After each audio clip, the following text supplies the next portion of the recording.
সবজি নুডলসটা কিন্তু দেখতে যতটা সুন্দর, স্বাস্থ্যের পক্ষে কিন্তু ততটাই হেলদি। হ্যালো এভরিওয়ান, পাখির কিচেনে আপনাকে স্বাগতম। চলুন তাহলে এই রেসিপিটি শেয়ার করা যাক।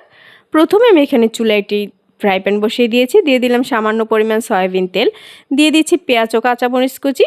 এরপর এখানে অ্যাড করব একটা গ্রেট করা আলু কুচি, দিয়ে দিচ্ছি আমি এটা গ্রেট করা গাজর কুচি, আরও আমি এখানে অ্যাড করব একটি টমেটো কুচি। এ পর্যায়ে এগুলো একটু নেড়েচেড়ে ভেজে নিয়ে আমি দিয়ে দিচ্ছি একটা ম্যাজিক মশলা। এই মশলাটা কিন্তু দিলে খুব সুন্দর একটা ফ্লেভার আসে। এ পর্যায়ে আমি এগুলোকে একটু সাইড করে রেখে আমি এখানে ডিম ভেঙে দিচ্ছি।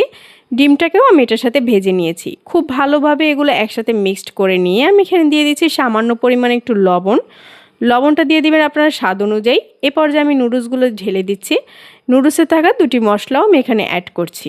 ব্যাস, নামানোর আগে আমি এখানে নুডলসে সামান্য কিছু ধনিয়া পাতা কুচি দিয়ে এটাকে গরম গরম পরিবেশন করব। তৈরি হয়ে গেল আমার মজাদার সুস্বাদু নুডলস।